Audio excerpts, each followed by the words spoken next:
سلامونه دوستانو، هیله لرم چې روغ اوسئ. د امین میډیکل ټوټوریلز چینل ته ښه راغلاست. که چیرې تاسو موږ سره په چینل کې نوي یاست او تر اوسه مو چینل نوي سبسکرایب کړی، نو هیله لرم چې د ښو معلوماتو لپاره، طبي معلوماتو لپاره زموږ چینل سبسکرایب کړئ او له نورو ملګرو سره یې شیر کړئ. زموږ د نن ورځې موضوع ده د انسان په اړه مهم معلومات. شاید تاسو پرې پوهیږئ او یا پرې نه پوه شوي، خو هیله لرم چې تاسو یو څه ترې زده کړئ او په یو څه باندې پوه شئ. وینه مو هره ورځ 96,560 کیلومتره لاره وهي. زړه مو په منځنۍ توګه په کال کې 30 میلیونه ځله الوزي. هره ورځ د وینې 200 میلیارده حجرې تولید کوو. سږي مو هره ورځ 2 میلیونه لیتره هوا ذخیره کوي. هره ورځ 1.8 لیتره لاړې تولید کوو. پوزه مو د هوا د تودونې دنده لري او د پوزې په منځ کې ویښته مو د هوا د پاکونې دنده پر مخ وړي. د عصبي سیستم د اړیکو چټکتیا مو 400 کیلومتره پر ثانیه ده. انسان د خپل عمر 3 برخه په بیت الخلا کې تیروي. نورمال انسان په 7 دقیقو کې د خوب خاطرې ته ځان سپاري. که د بدن کاربنونه مو سره ټول کړی شي، نو 9000 پنسل قلمونه به ترې جوړ شي. بدن مو په 1 دقیقه کې 4 لیتره وینه بدلوي.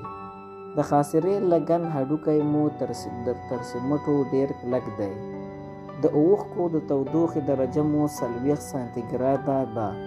له پیدایښت وروسته مو سترګې هیڅ وده نه کوي او غوږونه او پوزې مو ودې ته دوام ورکوي.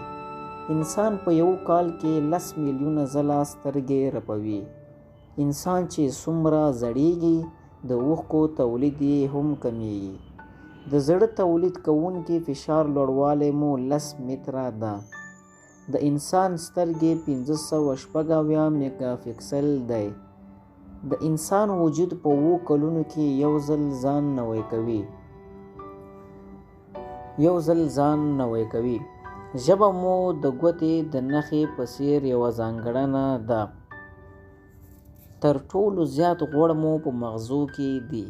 پیدایښت مو په 300 هډوکو پیل کیږي، خو دا شمیر تر لویدو وروسته 206 ته راټیټیږي. که چیرې 5 دقیقې ساه وانه خلو، نو لومړی مو د مغزو حجرې مړې کیږي. د پښو د نوکانو پر ځای مو د لاس نوکان ژر غټیږي.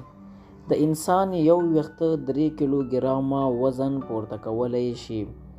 یو انسان د خپل عمر په اوږدو کې 22 کیلوګرامه په اندازه پوستکی له لاسه ورکوي.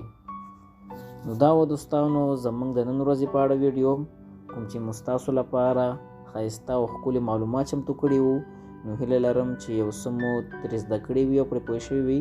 تر بیا چې دا رقم ښکلې ویډیوګانې موږ تاسو لپاره چمتو کوو او طبي ویډیوګانې، نو تر موږ سره بیا اوسئ. تر بیا ښې چارې د الله په امان. په مخه مو